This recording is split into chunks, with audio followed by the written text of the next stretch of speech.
Glória a Deus! Aleluia! Bendito seja o nome do Senhor. Como vocês estão, meu povo? Digam aí. Estão firmes, fortes, se alimentando aí da palavra da rocha eterna?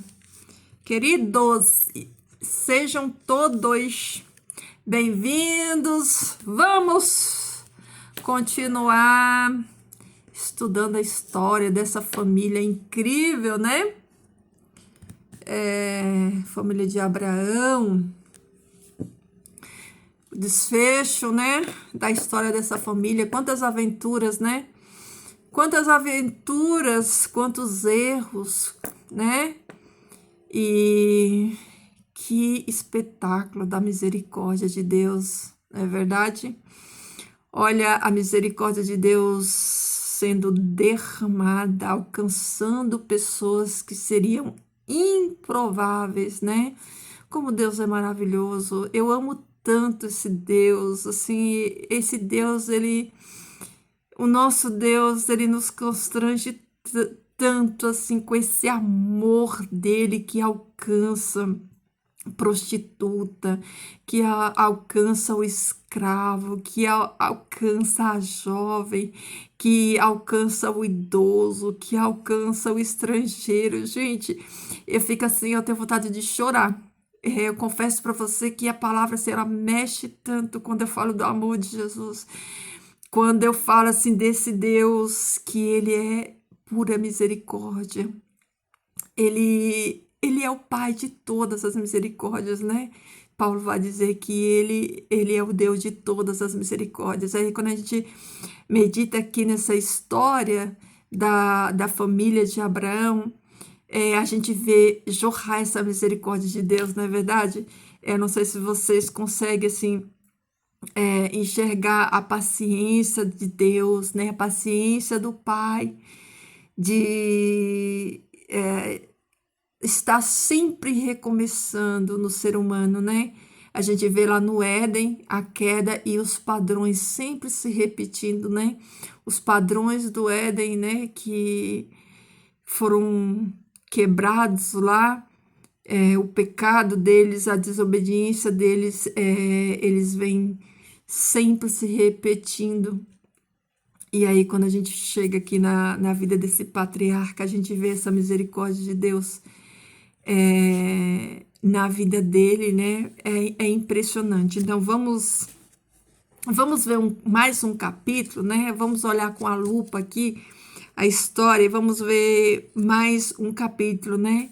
Porque é na queda que a gente enxerga a misericórdia de Deus. É muito legal a gente ver pregadores no púlpito enchendo a bola e falando assim: Abraão foi o pai da fé, Abraão foi o amigo de Deus, de fato foi, né? Abraão alcançou um filho na velhice, foi, mas e a trajetória para tudo isso acontecer, né? E o gerar, né? Tudo isso, como é que foi o processo? Porque para Abraão recebeu o título de pai da fé, ele foi provado, ele passou por uma prova, né, para que ele merecesse esse título de pai da fé. Uma prova muito dura que poucos têm a coragem e a fé de Abraão, de fato, né? Isso é extraordinário. Mas quando a gente olha, a Bíblia diz que o cair é do homem e o levantar-se é de Deus, né? Então, quando a gente olha para a história, as quedas falam mais do que os acertos, porque é na queda que a gente vê a misericórdia de Deus, né? Deus levantando, Deus animando, Deus dando outra chance, né? Tem um hino que diz isso, né? Eu sei que Deus, né, é o Deus da segunda chance. Eu diria mais, Deus é o Deus de todas as chances, né? Não só da segunda, né? Deus é o Deus de todas as chances. Enquanto há fôlego de vida em cada um de nós, né, nós podemos clamar essa misericórdia e ela vai nos alcançar. Então, olha, vamos pro segundo episódio, né? Então, Abraão recebe a promessa, né? A promessa de que Sara daria luz. E aí vamos logo pular para o filho, né? Capítulo 21 de Gênesis. Ó, então passou-se o ano, a Sara deu à luz a Isaac, né? E aí o relato diz o seguinte, ó.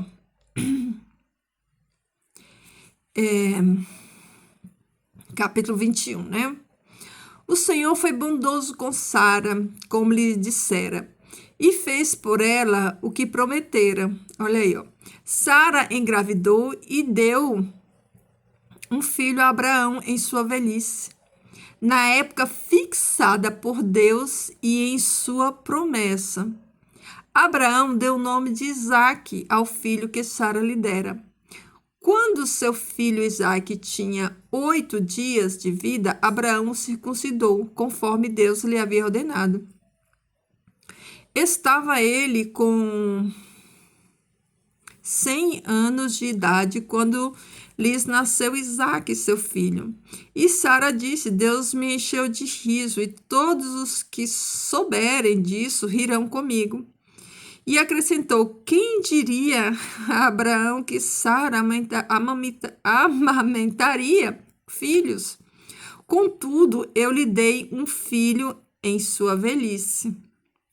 O menino cresceu e foi desmamado. No dia em que Isaque foi desmamado, Abraão deu uma grande festa. Sara, porém, viu que o filho que Agar, a egípcia, dera a Abraão, estava rindo de Isaque. E disse a Abraão: livre-se daquela escrava e do seu filho, porque ele jamais será herdeiro com meu filho Isaque. Isso perturbou demais Abraão, pois envolvia um filho seu. Mas Deus lhe disse: não se perturbe por causa do menino e da escrava. Atenda a tudo que Sara lhe pedir, porque será por meio de Isaque que a sua descendência há de ser considerada.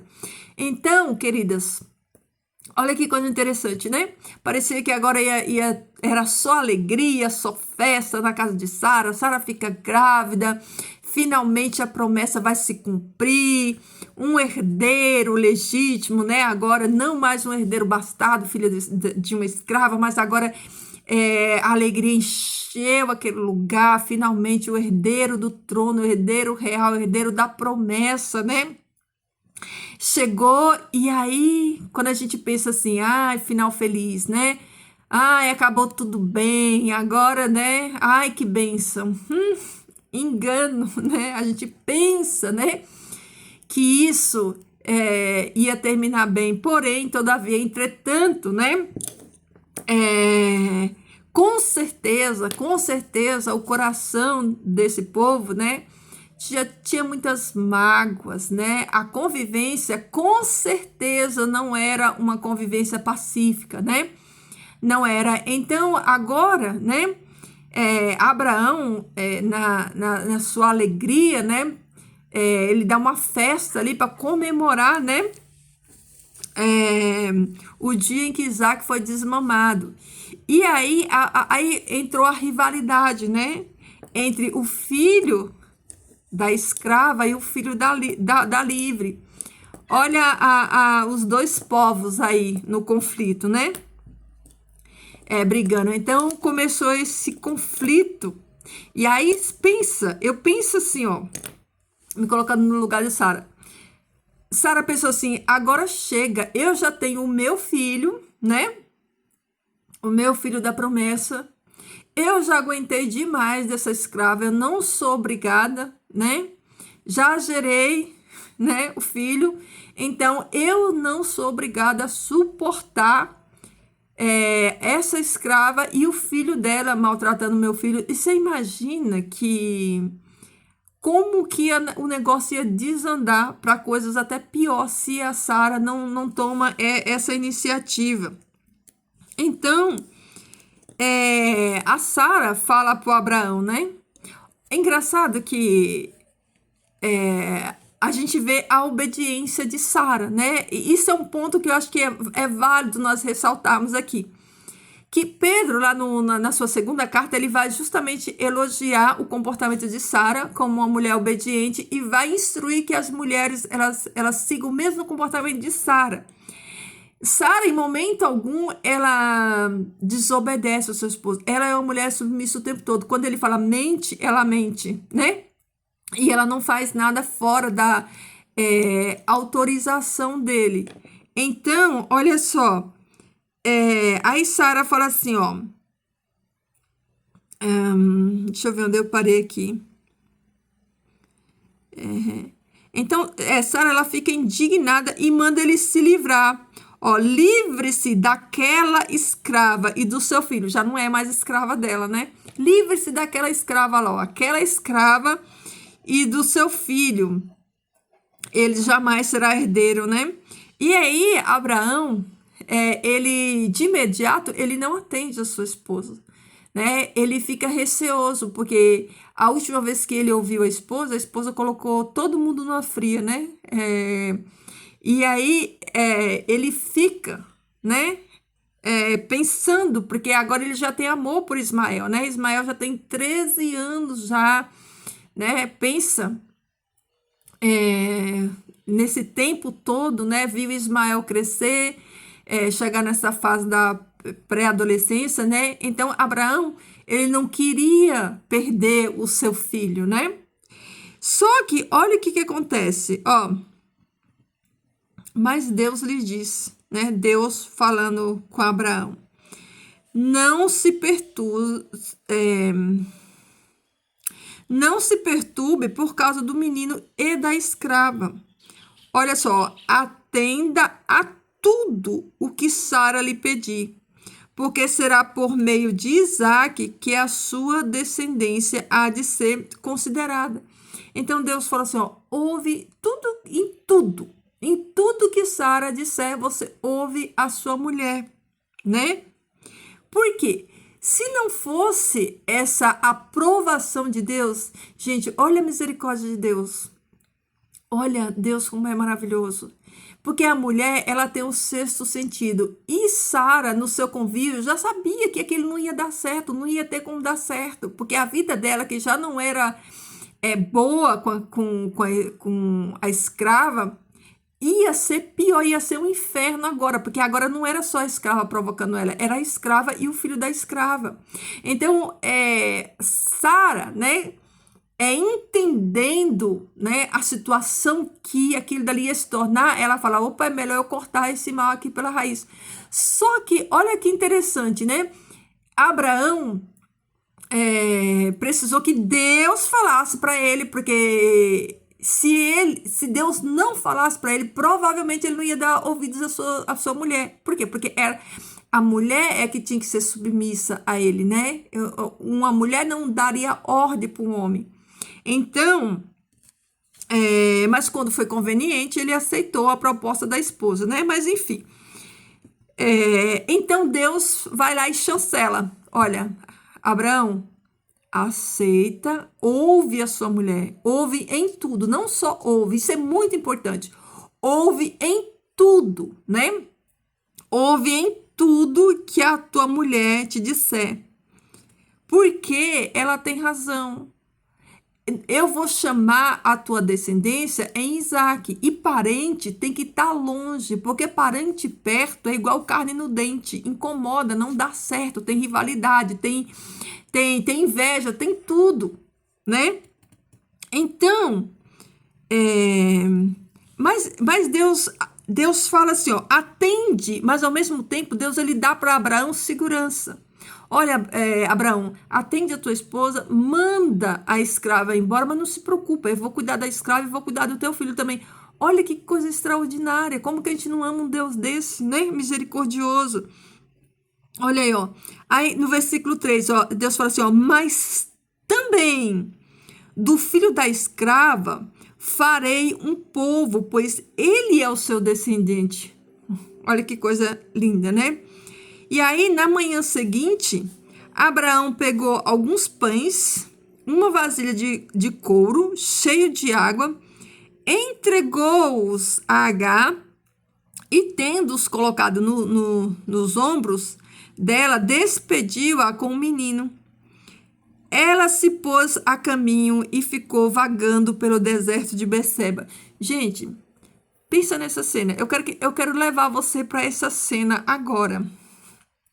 Pensa na situação, né? O pai tendo que pegar o seu filho e a sua escrava e mandar embora. Vai, filha, pega o seu filho aí, ó, e vai. Não quero nem saber para onde você vai. Não diz que ele... A única coisa que ela leva quando ela sai de lá é água. É água, vai, ó. Segue seu caminho. Aí ela pega aquela água e ela segue com aquela criança. E aí ela volta de novo para o mesmo lugar. Lembra que a primeira vez que ela tinha fugido, ela fugiu grávida dos maus tratos por Sara. Por causa de Sara. Então, ela foge da dor, do sofrimento e vai para o deserto. E agora, ela é mandada, e além dela ser mandada, ela junto com o filho. Vocês conseguem entender? Ela é mandada junto com o filho. Então, ela pega ali o seu filho, seu cântaro de água, e vai para o deserto. Olha a situação dessa mulher, né? E vai para o deserto. Aí ela diz assim, ó. Quando acabou a água da vasilha, ela deixou o menino debaixo de um arbusto e foi sentar-se perto dali, à distância de um tiro de flecha, porque pensou, não posso ver o menino morrer. Sentada ali perto, começou a chorar. Gente, olha que coisa impressionante. Vocês lembram que lá atrás, a primeira vez que ela foge, quando o anjo fala com ela, o que o anjo diz para ela? O anjo diz que aquele menino vai ser príncipe, que ele vai ser pai de muitas nações, mas olha como o desespero faz a gente não enxergar as promessas de Deus. Nessa condição aqui, com certeza ela nem lembrava mais da promessa, ela nem lembrava daquilo que o anjo tinha dito para ela sobre o menino. Então ela crê piamente que ali é o fim dela, é o fim do menino, não tem mais esperança na vida dela. Então ela não quer nem ver o filho morrer. Então para ela a sentença dela e do filho já tinha decretado. Então ela fica longe para não ver, não sofrer e não ver o filho morrer. Olha que coisa incrível isso. Ela não queria ouvir o choro do filho, ela não queria ver o filho, né, morrer. Aí, olha só, versículo 17, ó. Deus ouviu o choro do menino. E o anjo de Deus do céu chamou Agar e disse: o que aflige Agar? Não tenha medo. Deus ouviu o menino chorar lá onde você o deixou. Gente, olha que incrível isso. Deus, ele ouviu o choro do menino. Ele não ouviu, dessa vez, Deus, ele não se voltou para o sofrimento, né, a dor de Agar. Embora Deus se importasse sim, né? Mas Deus, ele vê a dor do menino, né? Deus vê o choro do menino. E o anjo fala assim, ó, Deus ouviu o choro do menino. Lá onde você o deixou, levante o menino, tome-o pela mão, porque dele farei um grande povo.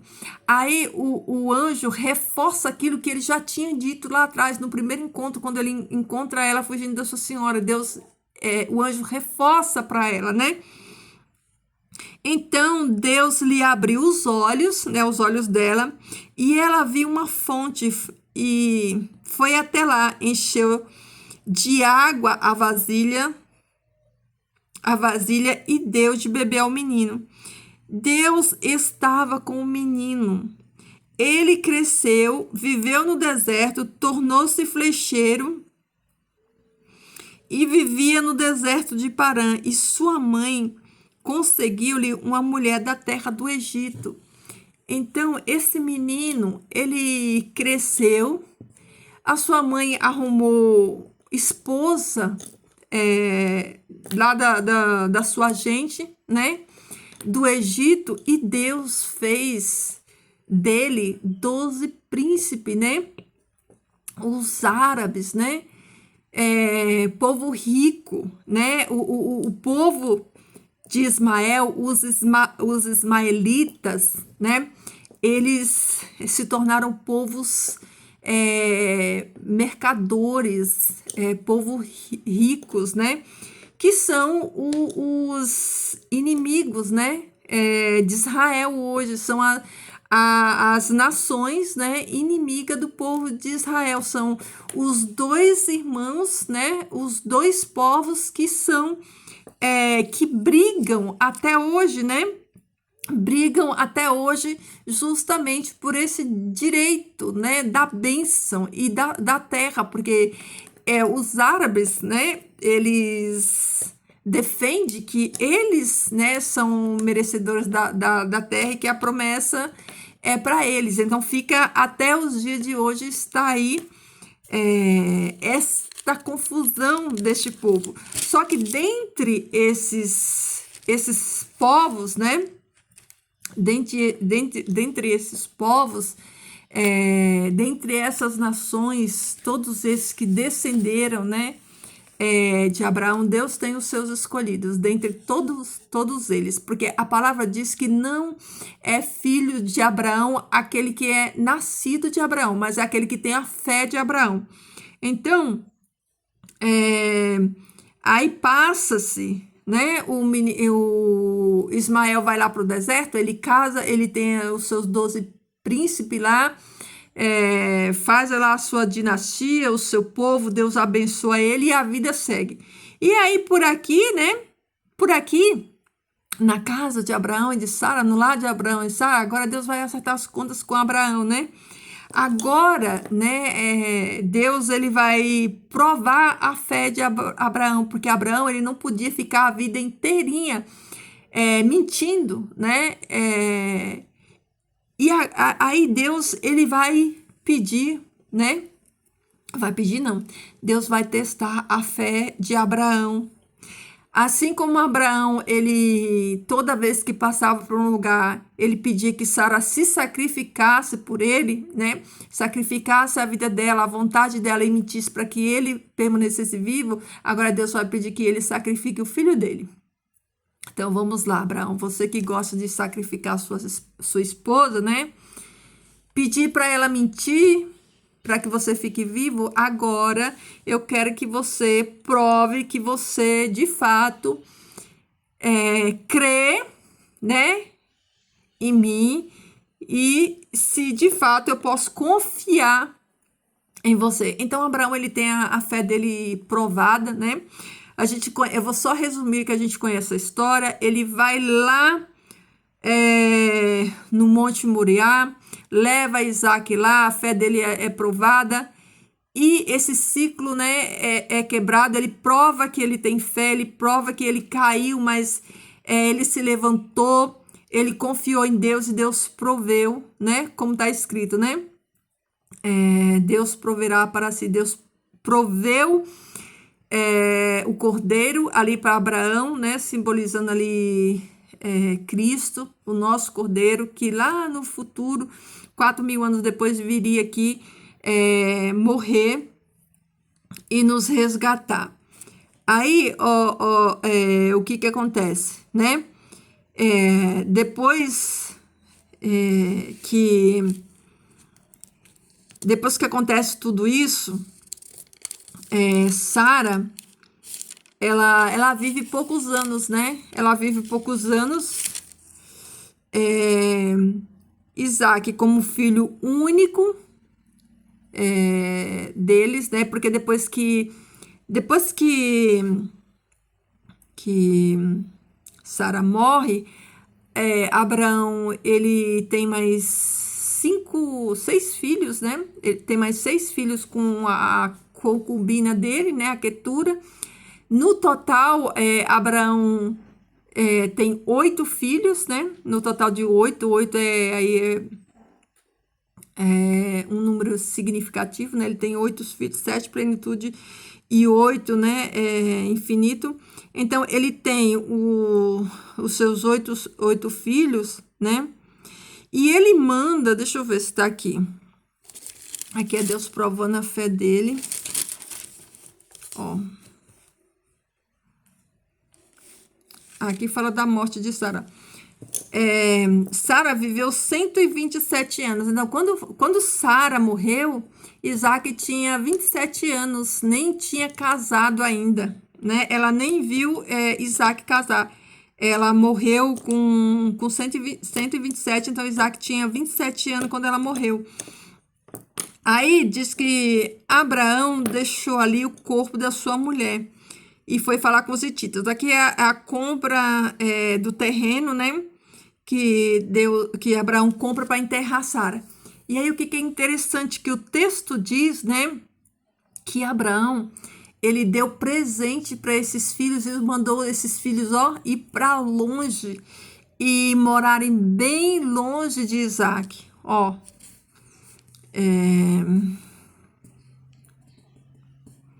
Deixa eu ver se tá aqui.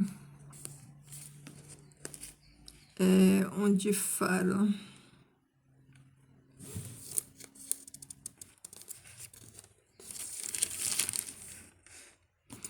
Eu não marquei onde é que tá a passagem, né? Mas é isso mesmo. Abraão, o relato diz que ele... Peraí, deixa eu ver se tá aqui.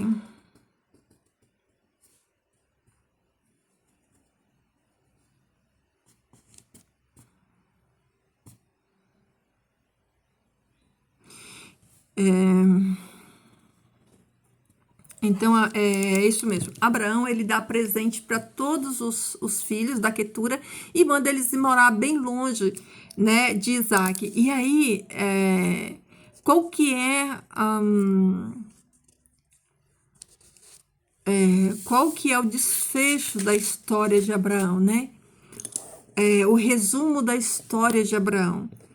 Deus chama Abraão e faz promessa. Deus, quando Abraão está naquele ocorrido lá da separação de Ló, né? Que Abraão fala assim, ó, aí está a terra na tua frente, escolhe, se tu for para o norte, eu vou para o sul. Ali naquela ocasião, Deus, ele fala para Abraão, Abraão, olha para o norte, para o sul, para o leste, para o oeste, olhe para todas as direções. Tudo isso que você está vendo, eu vou dar aos seus descendentes como herança. Analisando a história dessa família, né, desse patriarca, a gente vê que ele foi peregrino em Canaã, ele não tomou posse de Canaã.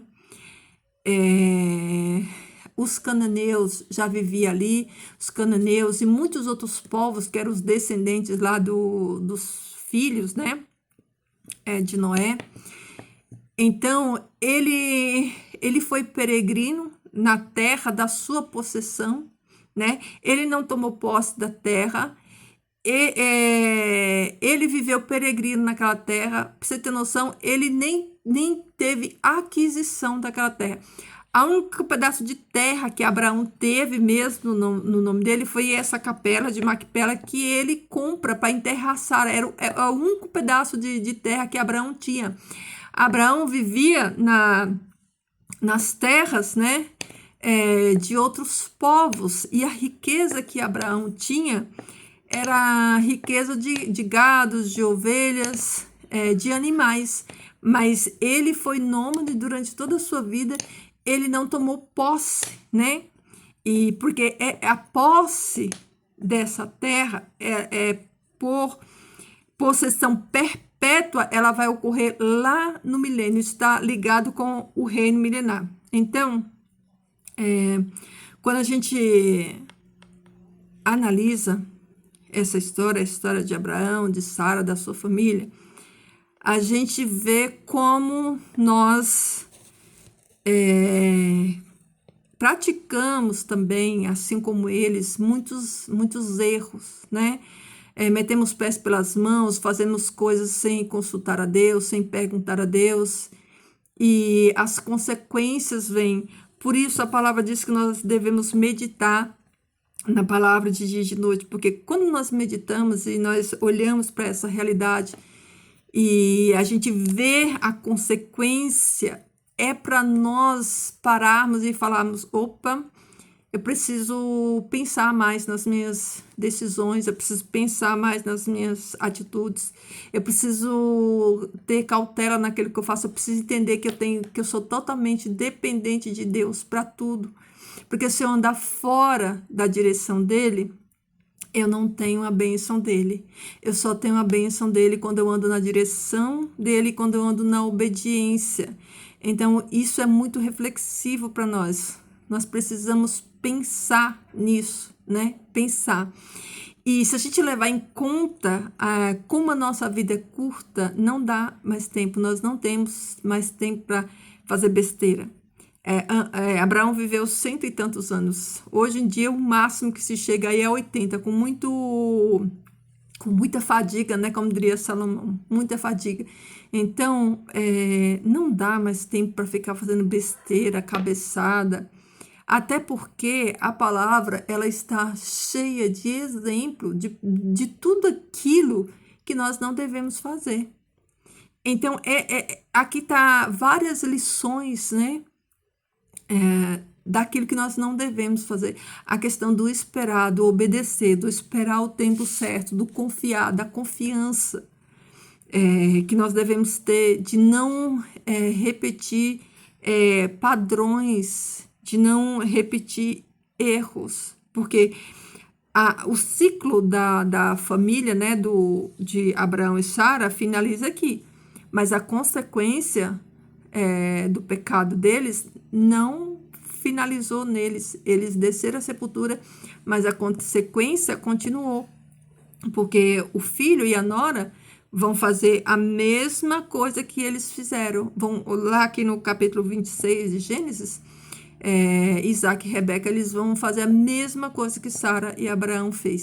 Então, a continuação, a maldição hereditária seguiu na família, né? Então, nós precisamos pensar muito a respeito disso, né? E caminharmos de verdade na direção de Deus, obedecendo a palavra, né? Nós vivemos num mundo tão louco, onde as pessoas, elas andam aérea, elas andam voada, elas não querem esperar. Hoje em dia as pessoas querem tudo para ontem. As pessoas elas querem comprar uma coisa hoje e receber instantaneamente. As pessoas, elas não aprenderam, não querem mais entender que existe processo para que as coisas aconteçam. Eles querem pular as etapas, e quando a gente pula as etapas, lá no final não vai dar coisa boa, vai dar ruim, como diz o ditado, vai dar ruim. Se você pega uma massa de pão, né, falando para as mulheres aqui, você pega uma massa de pão, ela tem um processo de crescimento. Se você não deixa que a massa passe por aquele processo de crescimento, o que vai acontecer? O pão não vai crescer, você vai colocar ele passar, ele vai assar, mas o pão não vai dar certo, não vai ficar bom, não vai crescer. Então, há um período, né, que nós precisamos passar, o processo que nós precisamos de passar de amadurecimento. Nós não podemos pular as etapas, porque se a gente pular as etapas, a gente não vai conseguir colher o fruto maduro, entendeu? Então, essa é a lição que essa história nos traz. A consequência, sem contar que a consequência, né? A consequência dos nossos pecados não afeta só nós. Nós estamos conectados, interligados uns aos outros. Então, tudo aquilo todas as minhas ações, elas vão reverberar na vida de quem convive comigo. Então, eu não posso pensar só em mim, né? Olha quantas pessoas envolvidas nessa história. Olha quantas pessoas foram envolvidas, olha quantas pessoas sofreram, olha quantas pessoas, né, que não tinha nada a ver com o pecado deles, né? Além deles próprios, né? Ter sofrido. Você pensa, quando Abraão sobe naquele monte para ele sacrificar o seu próprio filho, né?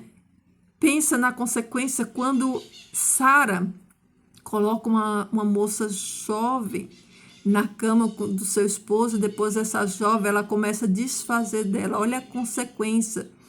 E uma vez que o pecado, né, foi praticado, ele já não é como um balde de água derramado. Você não tem como recolher mais e colocar de volta, né? É igual as palavras. Quando a gente fala, falou, já foi. Não tem como recolher novamente, né? Então nós precisamos pensar e tirar lições, porque a vida dessas pessoas está exposta aqui, não é por acaso. O pecado desse povo aqui está exposto aqui, não é por acaso, né? E lembre-se, o meu e o seu também está exposto. Quando Deus permite essa exposição aqui, é para nos mostrar duas coisas. Primeiro, a misericórdia de Deus alcança todos. A misericórdia de Deus alcançou Abraão, alcançou Sara, alcançou Agar, alcançou todos eles. Segundo, que nós precisamos aprender com os erros. Nós precisamos aprender. Porque a vida é um eterno aprendizado. Se esses erros não nos ensinam, se a gente não tirar ensino desses erros, nós vamos praticar, né, os mesmos erros, né? Então a gente tem que não olhar para eles com um olhar de julgamento, porque nós não estamos na condição de julgar ninguém, porque a gente está no mesmo barco. Para Deus nós estamos na mesma condição de pecador. Então é a gente olhar para eles como pessoas que erraram assim como nós erramos também, e que foram alvos da misericórdia de Deus, assim como nós também. Nós caímos, levantamos, pedindo perdão, e assim a gente vai.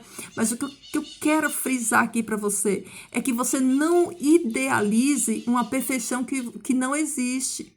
Que você não idealize uma família de conto de fadas, porque uma família de conto de fadas não existe, só existe nos filmes, né? Porque a vida real, ela é totalmente diferente, né? A vida real é luta, é batalha, é conflito. Porque Jesus falou isso. Jesus falou que ele não veio trazer paz. A paz que Jesus dá é a paz que está dentro de você. É a paz que você tem em meio à guerra, né? Então Jesus diz, eu não vim trazer paz, eu vim trazer espada. Por quê? Porque Jesus já sabia que nós iríamos enfrentar todos esses conflitos.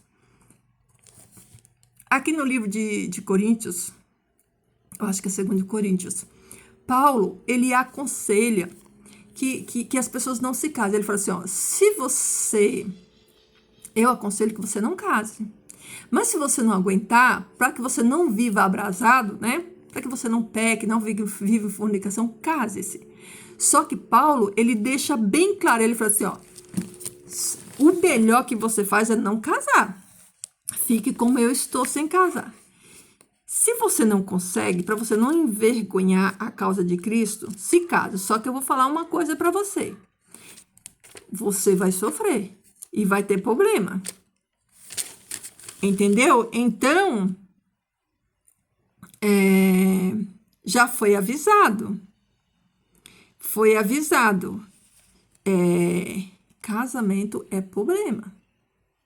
É problema. Se você casar com alguém da mesma fé que a sua, vai ter conflito. Não vai ser um mar de rosa, não. Esquece mal de rosa, esquece família perfeita, esquece esse padrão que eles, né, colocam aí, porque isso não existe. O que existe é luta, batalha, conflitos, e você ter de Deus sabedoria e discernimento para entender o seu propósito, o seu chamado e porque Deus te colocou nessa família, com que função, com que propósito. Aí quando você entender isso, você vai começar a batalhar, né? E vai vencer as suas batalhas. Então, queridas, essa é a nossa reflexão, né, aí da história. Depois eu vou achar aqui o texto lá de Coríntios, né, onde Paulo, ele traz, né,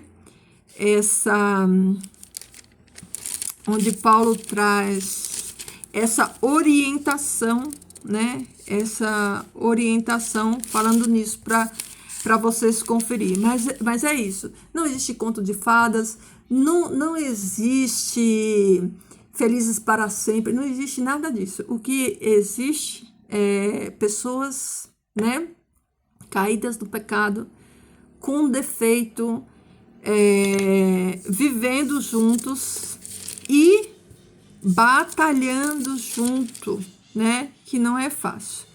Então é isso, queridas, fiquem todas na paz do Senhor, né, e até o próximo estudo, tá bom? Shalom, shalom para vocês, que o Eterno abençoe cada um de vocês, o lar de vocês, a família de vocês, que vocês não me entendam mal, né? Orem, né? Orem pelos seus queridos, orem pelos seus parentes, ore pela sua família. Afinal de contas, Jesus fala que a gente tem que orar pelos nossos inimigos, aqueles que nos perseguem, né? E que os inimigos do homem são da sua própria casa. Então, ore sim, faça a sua parte, dê bom testemunho. Mas lembre-se de uma coisa, a salvação deles não está nas tuas mãos. A salvação está única e exclusivamente na mão deles, na decisão deles. Se eles não quiserem, você pode esfacelar o seu joelho de orar, não vai surtir efeito nenhum, porque você precisa entender isso. Se a oração tivesse o poder de mudar a decisão de alguém, gente, era só a gente orar e todo mundo ia ser salvo. Você já parou para pensar nisso? A intercessão é importante? A oração é importante? Porque a palavra diz que muito pode em eficácia a oração de um justo, né? Mas tudo passa pelo crivo da vontade de Deus. Porque se fosse assim, nós orarmos, né? E Deus atender a nossa oração, gente, era só nós fazer campanha de oração, a gente ia orar por todos os nossos queridos, Deus ia ouvir a nossa oração e alcançar eles e eles iam ser salvos. Vocês conseguem entender isso?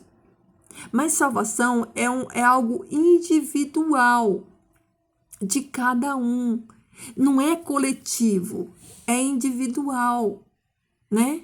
Então, eu espero que vocês que vocês tenham entendido aquilo que eu estou dizendo, né? Que não estou dizendo que não tem que orar, não estou dizendo que não tem que querer a salvação dele. Eu estou falando que nós não podemos nos enganar e achar que as nossas orações, as nossas intercessões vai mudar a ideia de alguém em relação à salvação, porque não vai. Não vai. Se um solo, né, ele estiver seco, ele não vai germinar a semente. Ele só germina aquela semente se for molhada. O único que convence é o Espírito Santo. Então nós não convencemos ninguém. Em relação à salvação, Jesus, ele já fez tudo que tinha que fazer para salvar todos. O Espírito Santo é a função dele convencer as pessoas quando elas deixam. Então, se a salvação de outros, né, ela depende da minha intercessão e da sua intercessão, então quer dizer que o que Jesus fez na cruz não foi válido. Se eu e você temos que orar para fazer com que as pessoas se convertam, né, nós estamos acima do Espírito Santo de Deus, estamos acima de Jesus. Por quê? Porque Jesus já fez tudo. Tudo que precisava fazer pela salvação da alma do homem, Jesus já fez.